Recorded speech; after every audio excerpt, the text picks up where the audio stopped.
साहब जब मैके चली जाती है तो कुमार साहब बिल्कुल आलसी हो जाते हैं। ना तो अखबार उठाया ना दूध उठाया।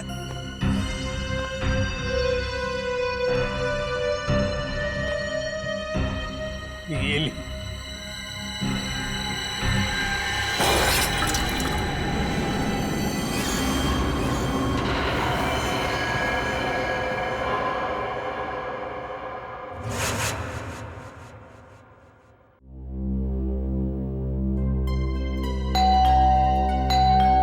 कौन है?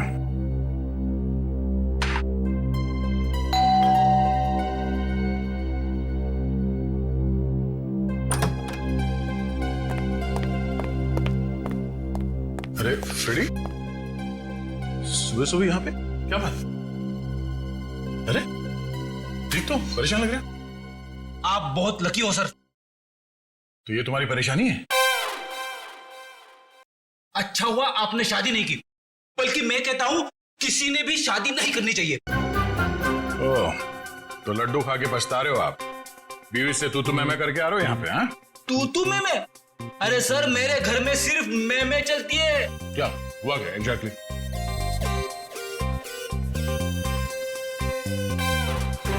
कैसी दिखती है मेरी बॉडी? एकदम फिट लगता हूं कि नहीं? हाँ हाँ, बिल्कुल फिट है। मगर मेरी पत्नी मुझे फैट कहती है। ओह, अब फिट और फैट के बीच में अंतर है कि नहीं? बिल्कुल। मगर उसे कौन समझाएगा? कल रात को मैं खटिया पे सोने गया तो खटिया टूट गई। टूट गई? हाँ, इसमें मैं क्या करूं? खटिया पुरानी थी। कहने लगी तुम्हारा वेट बढ़ गया है। तुम एक्सरसाइज नहीं करते? तुमने एक्सरसाइज करना छोड़ दिया? टाइम कहां से निकालूं सर? दिन में सीआईडी की ड्यूटी, शाम को वाइफ की ड्यूटी। अब इस बीच में मैं जिम कब जाऊं सर? मैंने उससे कहा कि तू शाम को अकेली बाजार जाया कर ताकि मुझे जिम जाने के लिए वक्त मिले, लेकिन नहीं, भड़क गई मेरे पे। कहने लगे कि तू पहले तो बहुत टाइम निकालता था, मेरे इर्द गिर्द भौरे की तरह घूमता था, लेकिन अभी 1 घंटे की फुर्सत भी नहीं है तुम्हारे पास। मैं क्या करूं सर? ये तो बहुत गलत हुआ, कुछ करना पड़ेगा। एक काम करते हैं, भाभी को फोन लगा के बात करता हूं मैं उनसे। अरे नहीं सर। क्या हुआ? मरवा दोगे? क्यों? अगर उसे पता चला ना कि मैं कंप्लेंट लेकर आपके पास आया हूं तो वो मायके चली जाएगी घर की चाबी लेकर, और फिर मुझे आपके घर में ही रहना पड़ेगा।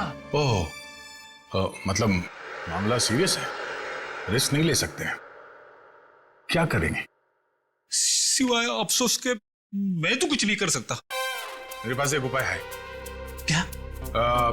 भाभी को लगता है कि तुम फैट हो, फिट नहीं हो, है ना? तो तुम फिट हो जाओ। कैसे? एक्सरसाइज करके। और ऐसी एक्सरसाइज बताऊंगा जो तुम ऑफिस में बैठे बैठे भी कर सकते हो। मगर हाँ, जब फुर्सत मिले तभी करना। नहीं तो एसीपी साहब को पता चल गया ना तो तुम्हें नौकरी से निकाल देंगे। अरे, है ना? 1 मिनट। हाँ, हेलो, क्या? कहां पे?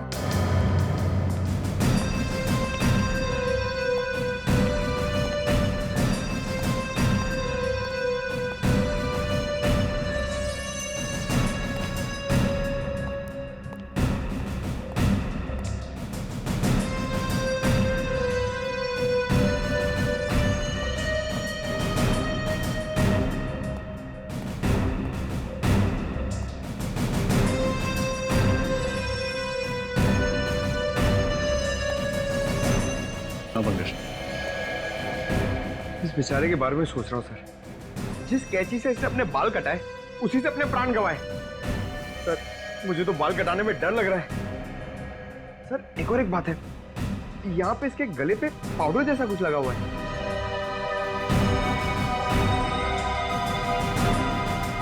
हाँ शंभू जी, बताइए क्या हुआ यहाँ पर? क्या देखा आपने? साहब रोज मॉर्निंग वॉक पे जाया करते थे और आते वक्त हमेशा दरवाजे पे लगा हुआ अखबार उठा लेते थे। आज सुबह जब मैं काम पर आया तो मैंने देखा अखबार वैसे ही दरवाजे पे लगा हुआ है। तो मैंने सोचा कि साहब सो रहे होंगे, तो मैं फिर उनके लिए चाय बनाकर जब उनके रूम में जाने लगा तो मैंने देखा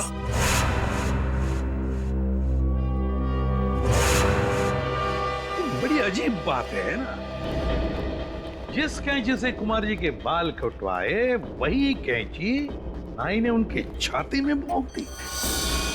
ऐसा क्या हुआ होगा दोनों के बीच में जो नाई ने कुमार जी को ऐसा मार डाला? सर लगता है नाई ने बस आवेश में आकर इनका खून कर डाला, नहीं तो इतने सारे सबूत पीछे क्यों छूट जाता। हाँ, पर रजत क्यों क्यों? अच्छा मुझे एक बात बताओ, आपके कुमार साहब करते क्या थे? ये छोटे छोटे धंधे वाले जो लोग हैं ना, उनको कर्जा दिया करते थे। अच्छा, कर्जा देते थे। वैसे आप कितने सालों से काम कर रहे हैं यहाँ पर? वो जब स्कूल जाते थे। घर के बाकी परिवार वाले कहाँ पर हैं? मेम साहब तो बच्चों के साथ अपने मायके गई हैं दिल्ली। मैंने उनको फोन कर दिया है। एक बात बताओ, क्या कुमार जी अपने बाल घर पर ही कटवाते थे? नहीं साहब, पहले ऐसा कभी नहीं हुआ। वो तो हमेशा सैलून में जाके बाल कटवाया करते थे। मतलब पहली बार उन्होंने घर में बाल कटवाए, इतनी रात गए? हाँ जी। रेडी? इस घर की एक एक चीज को अच्छी तरह से देखो, एक एक सबूत उठाओ और फोरेंसिक लैब भेज दो। रजत, कुमार जी के नाई का पता लगाओ और उठाओ उसे। कुमार के नाई को बुलवा लिया? हाँ सर, इसका नाम सुंदर है और पिछले 4 सालों से कुमार के बाल यही काट रहा था। ये सुंदर, ये कुमार तुमसे ही बाल कटवाते थे? जी सर, 4 साल पहले जब मैंने अपनी दुकान की शुरुआत की थी, तब से ही कुमार जी सिर्फ मुझसे ही बाल कटवाते थे और लगभग हर महीने 5 तारीख को वो दुकान पर आ जाते थे। अच्छा, जब कुमार जी का खून हुआ तो आप कहाँ थे? सर, मैं अपने दोस्तों के साथ 10 से 12:30 के शो के लिए गुड मूवी हॉल में सिनेमा देखने गया था। आप चाहें तो मेरे दोस्तों से भी पूछ सकते हैं। इसकी जरूरत नहीं पड़ेगी। पूर्वी, गुड मूवी हॉल का सीसीटीवी फुटेज चेक करो, देखो क्या सुंदर सच बोल रहा है या पिक्चर के बीच में जाकर कहीं आया तो नहीं। पंकज, जब तक फुटेज चेक नहीं होता चाय कॉफी पिलाओ इसे। हैं? एक बात समझ में नहीं आ रही, जो आदमी, मेरा मतलब है कुमार, हर महीने के 5 तारीख कोई बाल कटवाता था, उसी रात, मौत की रात 11 बजे ही बाल कटवाने की उसे क्या जरूरत पड़ी? सर, ये भी पता चला है कि बैंड्रा में एक आदमी का खून हो गया है और उसे भी कुमार की तरह मारा गया। उसकी लाश को फॉरेंसिक लेके आ रहे हैं सर। 2 खून एक तरीके से, कहीं दोनों खूनों में कोई संबंध तो नहीं? विजीत, अब तो इस साणुख ही बताएगा क्या संबंध है इन दोनों खून में। हाँ साणुख, उस सलून किलर के बारे में क्या पता चला? बॉस, खूनी बहुत ही पेशेवर हेयर स्टाइलिस्ट है। उसके हाथों में हुनर है अच्छे बाल काटने का। साणुखे साहब, क्राइम सीन पर जो सारी चीजें मिली थी, कपड़े, कैंची, बाल, उनसे कुछ और पता चला? कुछ खास नहीं रजत। खूनी इतना होशियार है कि उसने जरा भी, बिल्कुल भी अपनी उंगलियों का निशान नहीं छोड़ा, कहीं भी। यहां तक कि कैंची पर भी अपना कोई उंगलियों का निशान नहीं छोड़ा। लेकिन एक खास बात है बॉस जो पता चली है। वो क्या? बॉस, याद है इन दोनों के गले पर हमें पाउडर मिला था। सानू के साथ बाल काटने के बाद हेयर ड्रेसर गले पे पाउडर लगाता ही है। हाँ, लेकिन ये एक लाइट ग्रे कलर का पाउडर था और इनफैक्ट तो बॉस ये पाउडर था ही नहीं। साणुख, ये पाउडर नहीं है तो फिर क्या है? सब वो राख है, वो भी इंसान के अस्थियों की राख। क्या राख? इंसान की अस्थियों की राख? हाँ बॉस, और 2 अलग अलग आदमियों की राख। और उस राख का डीएनए करने से पता चला कि जिन लोगों की राख है वो आपस में रिश्तेदार थे। दोनों आदमी थे, इसलिए रिश्ते में वो दोनों या तो भाई भाई थे या फिर बाप बेटा। भाई भाई या बाप बेटे? मतलब ये खूनी जिस कैंची से बाल काटता है उसी कैंची से खून करता है उन लोगों का और फिर उनके गले पर इंसान की अस्थि की राख लगाता है। बड़ी अजीब बात है ये। हेलो, क्या? कहां हुआ ये? उसके हाथ में बंदूक थी, कैंची थी। आप वहीं रुकिए, हमें भी पहुंचता है। क्या हुआ सर?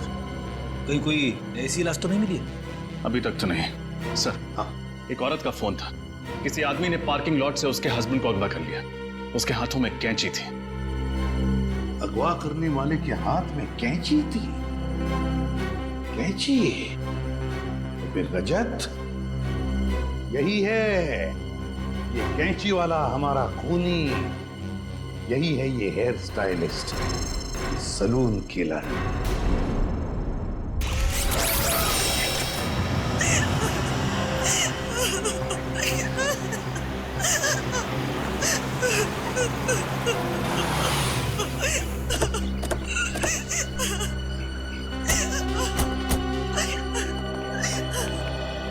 आपने सीआईडी ब्यूरो में फोन किया था मैडम?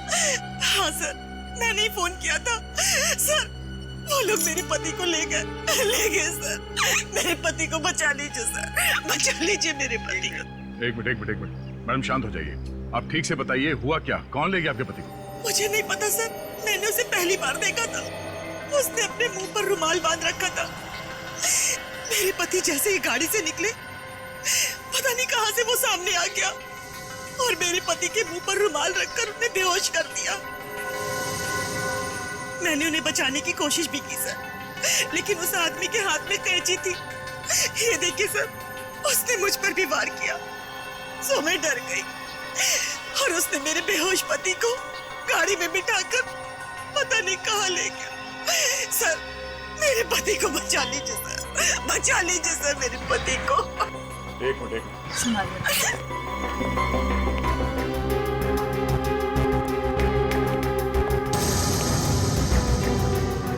सर, यहाँ पे एक रुमाल पड़ा हुआ है।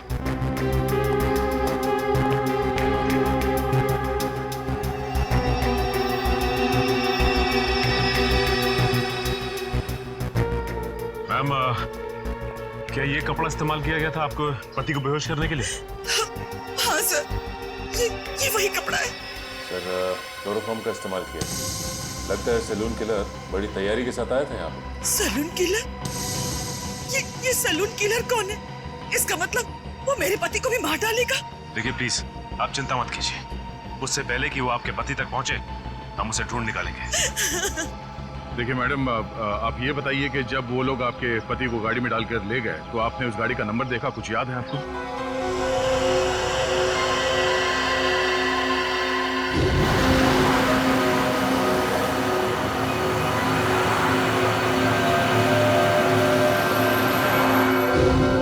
नहीं सर, नंबर प्लेट पे तो काला रंग लगा हुआ था, लेकिन गाड़ी के पीछे साइड पे कांच पे एक स्टिकर चिपका था जिसमें Q1 लिखा था।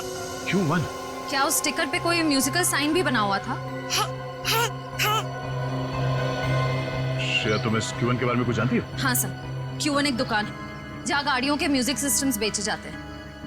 ओह, गाड़ी के नंबर प्लेट को काली करने से उसने सोचा कि वो बच जाएगा। बेवकूफ आदमी। Q1 music.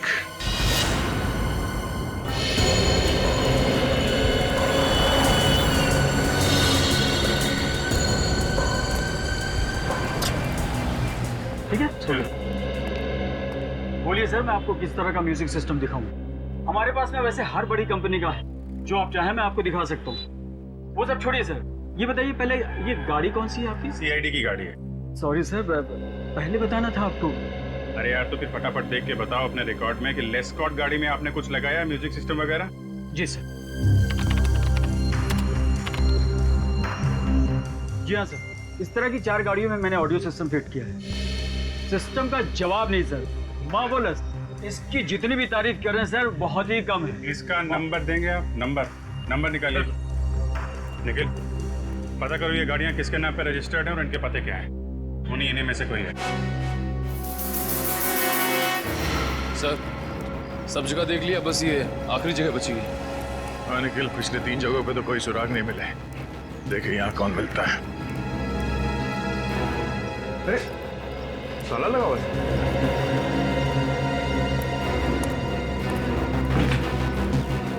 क्या बात है सर?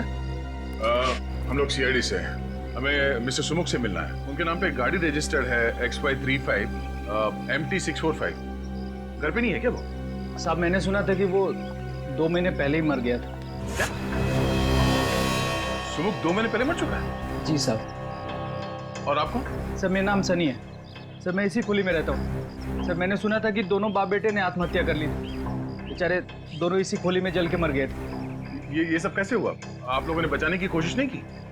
वो सब कुछ आधी रात को हुआ ना, तो किसी को पता ही नहीं चला। मैंने भी कोई आवाज नहीं सुनी। आप साहब मेरा नाम कांता है, मैं बाजू वाली खोली में रहती हूँ। अच्छा ये सुमुख की जो गाड़ी है वो कहाँ है? गाड़ी? क्या सुमुख के पास गाड़ी थी? साहब हमने तो कभी नहीं देखी, और सुमुख तो चल ही नहीं पाता था साहब, तो गाड़ी कैसे चलाता? सुमुख चल नहीं पाता था? जी नहीं। मधुसूदन को जिस गाड़ी में किडनैप किया गया वो गाड़ी सुमुख के नाम पर रजिस्टर्ड है और सुमुख चल नहीं सकता था। ये क्या राज है तो दरवाजा खोलने के बाद ही पता चलेगा।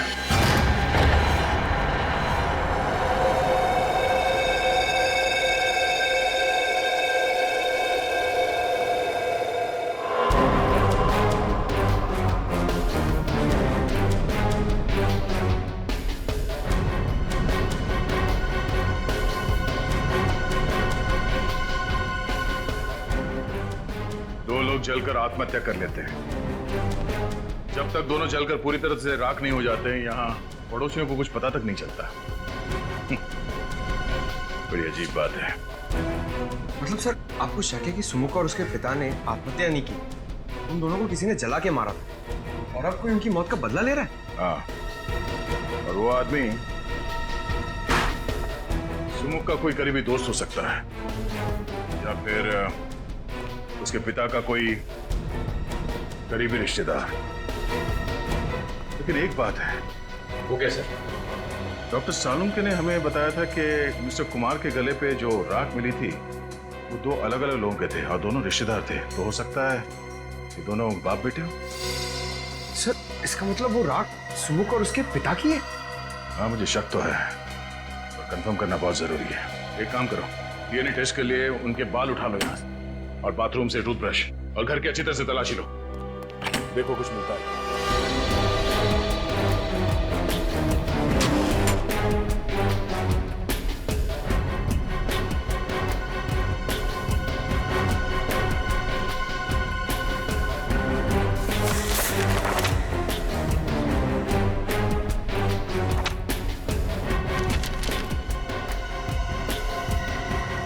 सर ये एनवलप मिला है सर।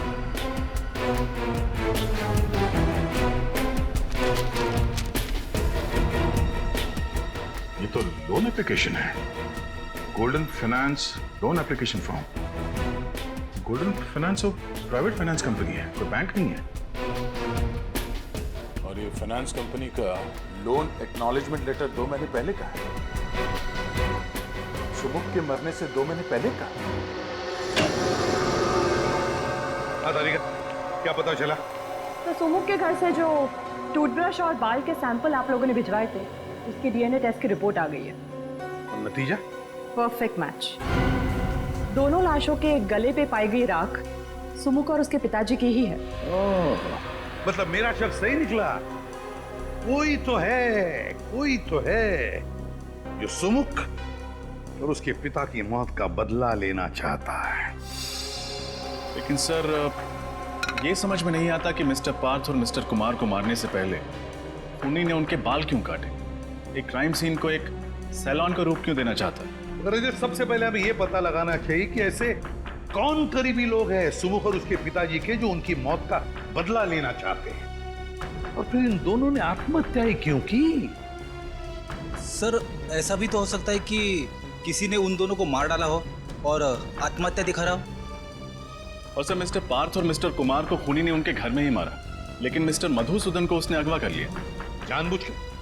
हो सकता है मधुसूदन को किसी खास जगह ले जाकर के मारना चाहता हो।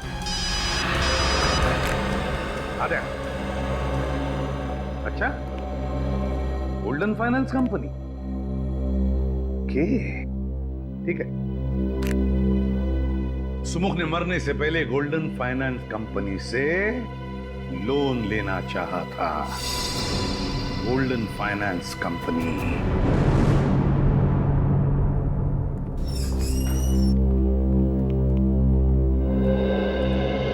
Hello sir, welcome to golden finance. कहिए मैं आपकी क्या मदद कर सकती हूँ? देखिए, हम लोग सीआईडी से हैं और आपकी कंपनी के मालिक रघुवीर से मिलना चाहते हैं। सीआईडी से? क्या बात है सर? हमें उनसे कुछ पूछताछ करनी। कहाँ है वो? सर रघुवीर सर तो नहीं है और आज वो ऑफिस में भी नहीं आने वाले। क्यों? क्यों नहीं आने वाले? सर उनके पार्टनर मिस्टर पार्थ की हत्या हुई थी तो आज उनकी शोक सभा है, तो सर वहीं पे गए हैं। पार्थ? कहीं ये वही पार्थ तो नहीं जिनका बांद्रा में खून हो गया? जी सर वही। अच्छा, क्या पार्थ और रघुवीर कंपनी में पार्टनर्स थे? काफी समय से वो दोनों साथ में काम कर रहे थे और ज्यादातर फैसले मिस्टर पार्थ ही लिया करते थे। Thank you very much. Okay sir. पता लगाना पड़ेगा ये सुमुख पार्थ को जानता कैसे था और फिर उसने पार्थ को मारा क्यों।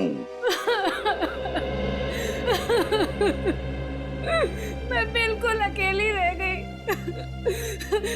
आपके बिना मेरे जीवन का कोई मतलब नहीं। मैं कैसे जीऊंगी? एक्सक्यूज मी, रघुवीर। मिस्टर रघुवीर। जी सर। जी मैं ही रघुवीर। माफ करना, इस समय आपको डिस्टर्ब कर रहे हैं। हम लोग सीआईडी से हैं। जी सर। मिस्टर पार्थ आपके बिजनेस पार्टनर थे? जी हाँ सर। 20 साल पहले मैंने एक कंपनी शुरू की थी जो पिछले 10 साल से घाटे में जा रही थी। पार्थ अगर उसे ज्वाइन नहीं करता तो कंपनी डूब जाती सर। मैं रोड पे आ जाता। बहुत अच्छा आदमी था सर। अच्छा, आपने कभी किसी मिस्टर कुमार या मधुसूदन का नाम सुना? नहीं सर, मैं इन दोनों लोगों से नहीं मिला और ना ही कभी पार्थ के मुंह से इनका नाम सुना है। लेकिन क्या हुआ सर? मिस्टर कुमार का भी खून ठीक उसी तरह से हुआ है जैसे मिस्टर पार्थ का हुआ है और हमें शक है कि मधुसूदन को भी उसी खूनी ने अगवा किया है। खैर, अब ये बताइए कि आपको किसी पे शक है? नहीं सर, मुझे किसी पे शक नहीं है। पार्थ बहुत ज्यादा प्रोफेशनल था। वो अपने घर और काम से मतलब रखता था। ना तो उसकी कोई बुरी सोबत थी और न ही उसे कोई बुरी आदत थी। मिस्टर पार्थ ने कभी सुमुख नाम के किसी आदमी के बारे में कुछ बताया आपको? सुमुख? हाँ, सुमुख नाम के एक आदमी ने हमारी कंपनी में एक लोन के लिए अर्जी दी थी 25 लाख रुपए की। लेकिन पार्थ ने उसे रिजेक्ट कर दिया था। ओह, और उन्होंने ऐसा क्यों किया था, कुछ पता है? नहीं सर, लेकिन एक बात जरूर है। पार्थ को अगर लगता था कि कोई आदमी हमारा पैसा नहीं लौटा पाएगा तो वो उसकी अर्जी नामंजूर कर देता था और उसका ये फैसला हमेशा ठीक होता था सर। इसीलिए हमारी कंपनी फायदे में चल रही थी। थैंक यू रघुवीर, थैंक यू। तो शायद सुमुख ने मिस्टर कुमार और मधुसूदन दोनों से भी कर्जा मांगा होगा। वैसे उनकी तो कोई भी फाइनेंस कंपनी नहीं थी। लेकिन कभी कभी बिजनेसमैन ऊंचे ब्याज पर कर्जा दे दिया करते हैं। एक काम करो, मिस्टर कुमार और मधुसूदन इन दोनों के परिवार वालों को और उनके ऑफिस में जितने लोग काम करते हैं उन सबको ब्यूरो बुलाओ। सर, ये कुमार जी की पत्नी है और ये मधुसूदन जी की पत्नी है। और सर, ये दोनों मधुसूदन जी की कंपनी में काम करते हैं। सर, मेरे पति का कुछ पता चला? वो सही सलामत तो है ना? देखिए, आप बिल्कुल चिंता मत कीजिए। आपके पति को हम सही सलामत वापस ले आएंगे। हम पूरी कोशिश कर रहे हैं। वैसे मिस्टर कुमार छोटे छोटे बिजनेस में इन्वेस्ट करते थे, है ना? और मिस्टर पार्थ की कंपनी लोगों को बिजनेस के लिए पैसे उधार देती थी। तो क्या वैसे ही मधुसूदन जी भी व्यापारियों को पैसे उधार देते थे, लोन देते थे? जी हाँ सर, वैसे तो हमारा टेक्सटाइल का बिजनेस है, लेकिन मेरे पति लोगों को बिजनेस के लिए प्राइवेट लोन भी दिया करते थे। आप लोग मधुसूदन जी के ऑफिस में काम करते हैं। जरा याद करके बताइए, कोई सुमुख नाम का आदमी आया था क्या उनसे लोन मांगने के लिए? हाँ सर, 3 महीने पहले मिस्टर सुमुख की लोन एप्लीकेशन आई थी। लेकिन सर सर ने उसे लोन देने के लिए मना कर दिया था। ये सुमुख तो मर चुका है और यहाँ तक कि उसके पिता की भी मौत हो चुकी। तो फिर कौन है जो ये सब कर रहा है? कोई ऐसा आदमी जो सुमुख और उसके पिता की मौत का बदला लेना चाहता है, करीबी रिश्तेदार या दोस्त। हाँ अभिजीत, पता लगाना ही पड़ेगा इनके रिश्तेदार और दोस्तों के बारे में, पता लगाना ही पड़ेगा। शोभा जी, तो आप मालकिन इस चौल की? होई साहिब, गरीब और मुसीबत के मारे लोगों की मदद करती हूँ, उनको खोली भाड़े पे देती हूँ। वो Sahib social service. Social service? Social service करते करते यहाँ पे रहने वाले लोगों की पहचान पत्र की कॉपी नहीं लेती आप?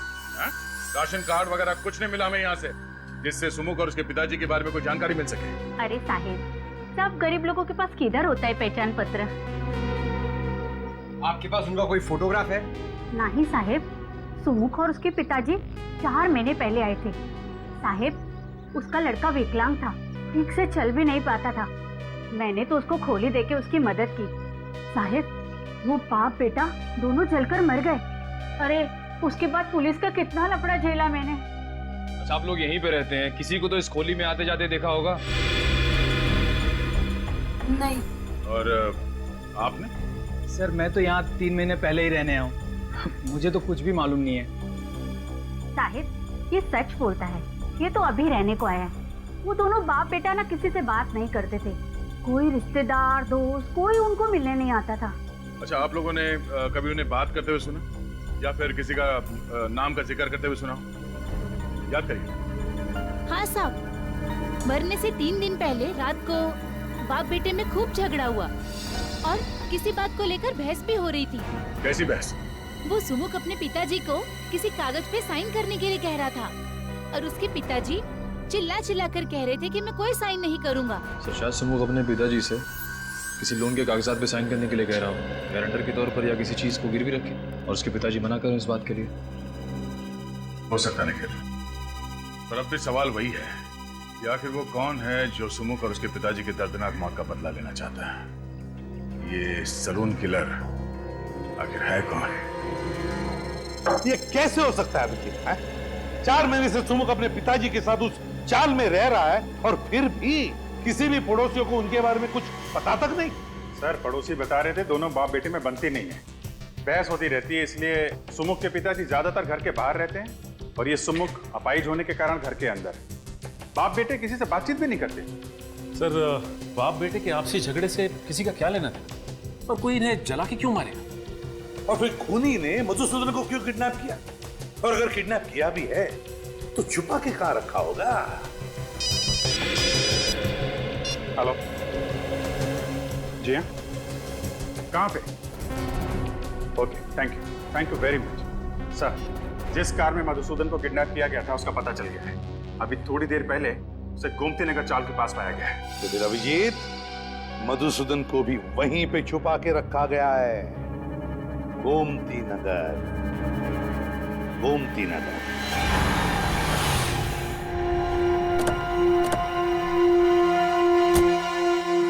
यहाँ से हमें पैदल ही जाना होगा, लेकिन सावधान रहना, खूनी कभी भी कोई भी हरकत कर सकता है। इस बार वो हमारे हाथों से बचना नहीं चाहिए।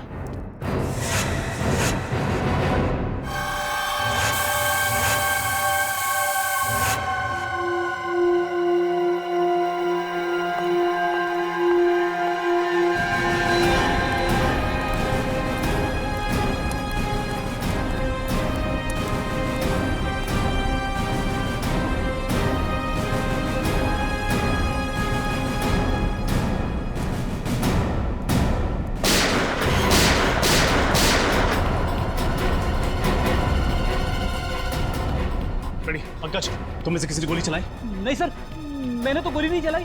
नहीं सर, मैंने नहीं चलाई। तब तो ये जरूर उसे खूनी का काम होगा। जिस दिशा से गोली की आवाज आई है उधर आ जाओ।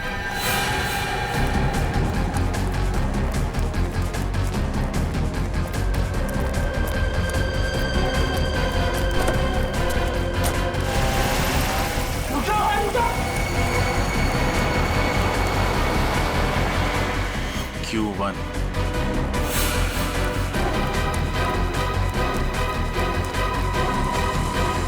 हाँ जिंदा इसे संभालो। आओ पंकज।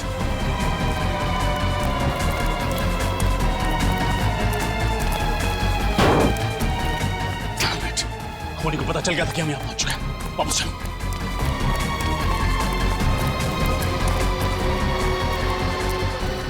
सुनो, अपनी आंखें खुली रखने की कोशिश कर। तो मेरी आवाज सुनाई दे रही है?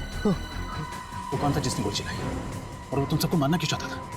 वो हमारे बॉस को ले गया। बॉस? क्या नाम है तुम्हारे बॉस का? लकी नाम है वो। लकी? और ये सब कौन है? ये सब बाकी सारे हमारे साथी। एक खूनी एक गुंडे को क्यों अगवा करेगा? सुन, इसने मुजरिम को देखा है। हर हाल में इसका बचना जरूरी है। हॉस्पिटल ले जाओ इसे। चलो हाँ, जल्दी जल्दी।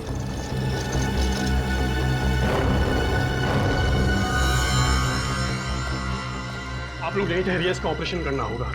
देखिए डॉक्टर साहब, इस आदमी के बयान पर 2 लोगों की जान दांव पर लगी है। 2 लोगों की जान? मैं कुछ समझा नहीं। डॉक्टर साहब, हम एक खूनी को ढूंढ रहे हैं। उसने 2 खून किए और 2 लोगों को पकड़ के रखा है, और उसके बारे में सिर्फ यही बता सकता है। अभी यही देखिए, उसको होश ऑपरेशन के बाद ही आएगा। वो बहुत बह चुका है। मैं आपसे कोई वादा नहीं कर सकता। हाँ, मैं अपनी तरफ से पूरी कोशिश करूंगा। कोई तो रास्ता होगा जिससे थोड़ी देर के लिए तो होश में आ सकता है। प्लीज डॉक्टर साहब, ऑपरेशन में वक्त लगेगा और इसे होश भी पता नहीं कब आएगा। उन 2 लोगों की जान बचाने के लिए 1-1 मिनट कीमती है। अगर ऐसा है तो एक रास्ता है, हम इसे होश में ला सकते हैं। ऐसा है तो एक रास्ता है, हम इसे होश में ला सकते हैं। क्या? मैं इसको एड्रेनालाइन का इंजेक्शन देता हूँ। नर्स, जल्दी जाओ। उसको देने के बाद इसको तुरंत होश आ जाएगा, लेकिन उसका असर कुछ देर तक रहेगा। लेकिन उसके बाद इसे फौरन ऑपरेशन थिएटर ले जाना होगा, और मैं आपको 1 सेकंड भी नहीं दे सकता उसका। ठीक है।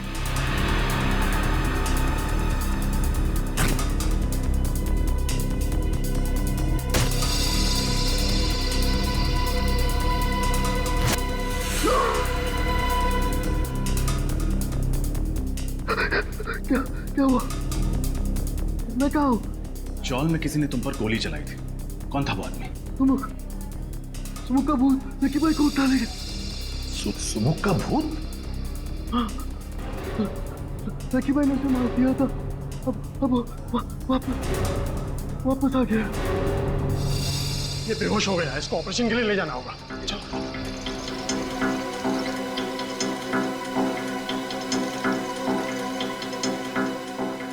सुमुख जिंदा है?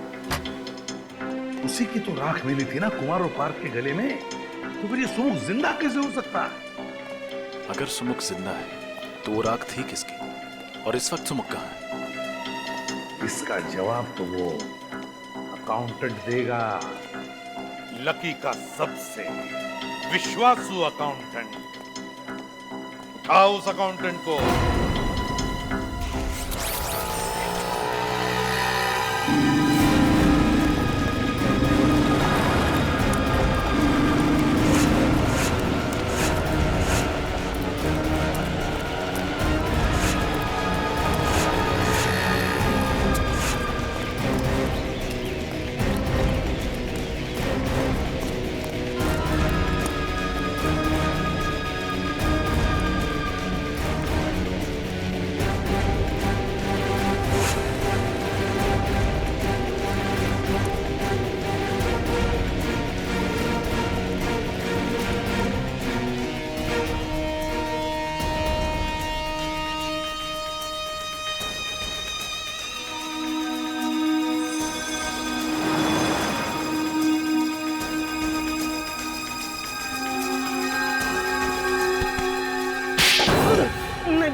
मैं बताता हूँ, सब कुछ बताता हूँ। तो बताओ मिस्टर विजय, तुम एक MBA हो, कहीं भी नौकरी कर सकते थे, फिर भी तुमने लकी जैसे क्रिमिनल के लिए काम करना उचित समझा।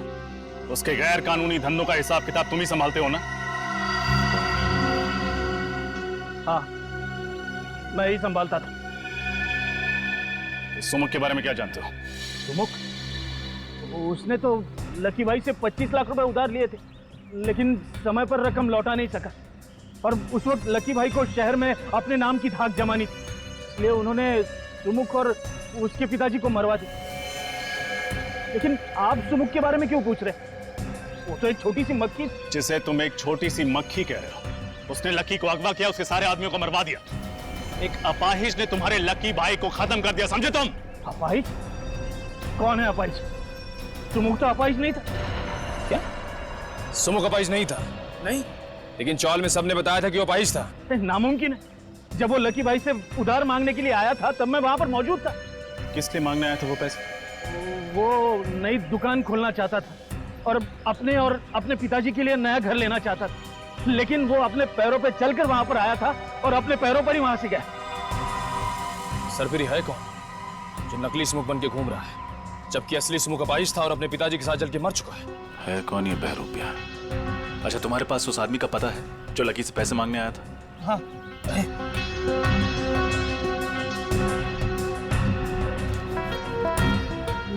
मांडवा गली खोली नंबर 4।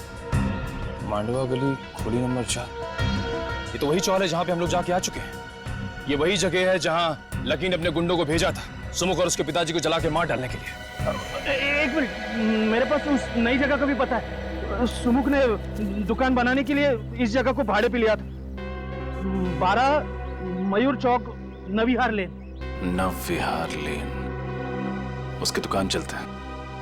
बहुत कर ली उसने दुकानदारी। तुम पागल हो गए हो क्या? ये क्या बेवकूफी है? देखो मुझे जाने दो, मैंने तुम्हारी मदद की हो, तुमने मुझे जबरदस्ती बांध के रखा हुआ है। देखो देखो, सारा किया जरा इस लकी का है। तुम्हारे बाबा को मैंने नहीं मारा है, तुम्हारे बाबा को इसने मारा है। क्या बकवास कर रहा मधुसूदन? हाँ, जब इसने बचा हुआ पैसा नहीं दिया तो तेरे कहने पे मैंने इसके पिता को मारा और इल्जाम मुझ पर लगा रहा तू। देखो मुझे जाने दो, तुम्हें जितना पैसा चाहिए मैं दूंगा। मैं सच कहता हूँ, ब्याज भी नहीं लूंगा, सच कह रहा हूँ। क्या हुआ लकी? बोलती बंद ना। सर मेरा नाम सनी है सर, मैं इसी खुली में रहता हूँ। हाँ? और आप? Mister Madhusudan, textile industrialist.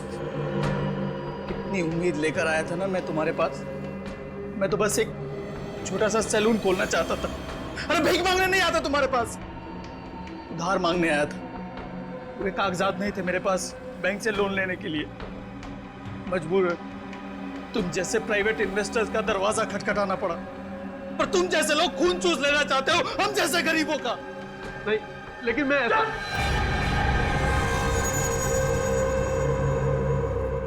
Lucky भाई, एक किस्त देने में देर कर देने पर कोई किसी के बाबा और उसके निर्दोष बेटे को चलाकर मार सकता है क्या? हाँ? गलती हुई है, माफ कर दो प्लीज। अब मैं माफी मांग रहा हूँ। इसके बहकावे में आ गया था मैं, इसके मधुसूदन के, इसीलिए मैंने किया था। लेकिन सुनो, मुझे एक बात समझ में नहीं आई।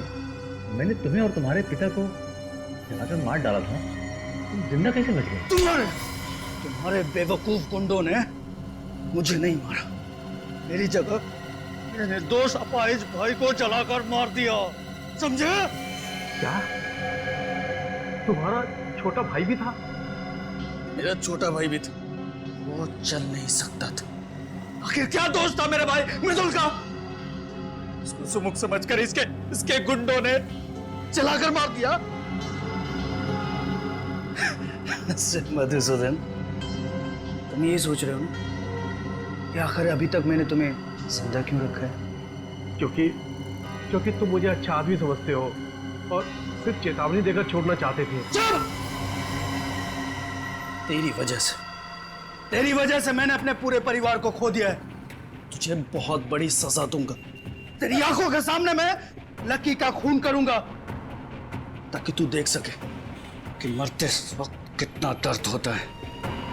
उसके बाद मैं तुझे मारूंगा ऐसे ही, ताकि तू एक बार नहीं बार बार मर सके।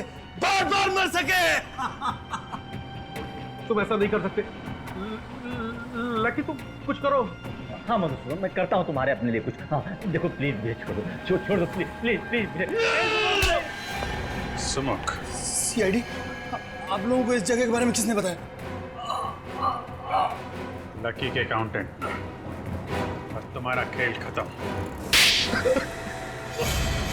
माफ कर दीजिए सर, मैं ऐसा नहीं था सर। बदले की आग में मैं अंधा हो गया था। मैं तो एक सीधी सादी जिंदगी जीना चाहता था। मैं एक हेयर स्टाइलिस्ट बनना चाहता था, लेकिन मेरे बाबा स्कूल टीचर थे। उन्हें मेरा ये बाल काटने का काम पसंद नहीं था, लेकिन मैंने भी ठान ली थी कि मैं हेयर स्टाइलिस्ट बनूंगा।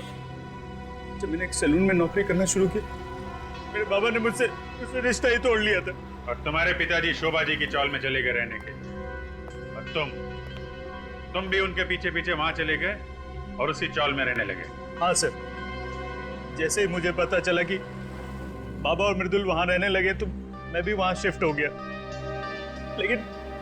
लेकिन मेरे बाबा तो मुझसे गुस्सा थे। उन्होंने चौल में किसी को नहीं बताया कि मैं उनका बेटा हूं, पर मैंने भी ठान ली थी कि अपना खुद का एक सैलून खोलूंगा और बाबा को साबित कर दूंगा कि एक हेयर स्टाइलिस्ट बन के भी एक इंसान कामयाब हो सकता है, उसे इज्जत मिल सकती है। और इसीलिए तुमने लोन लेने के बारे में सोचा? हाँ हाँ सर, पर फिर भी मुझे बैंक से लोन नहीं मिल पाया। एक बार मैंने कोशिश भी की, बाबा को गारंटर के तौर पर लोन के कागजात पर साइन कराने के लिए कहा, लेकिन मेरी उनसे बहस हो गई। ये बात कांता ताई ने भी सुनी थी। पार्थ और कुमार, उन लोगों ने भी मुझे कर्जा देने से मना कर दिया था सर। और आखिर में सलून खोलने के लिए तुमने लकी से पैसे उधार लिए, क्यों? हाँ सर, और मेरा सैलून ठीक ठाक चलने भी लगा था। बस एक किस्त देने में देर कर दी थी। लकी ने अपने गुंडे बेचकर मेरे बाबा और मेरे छोटे अपाहिज भाई को जलाकर मार दिया था।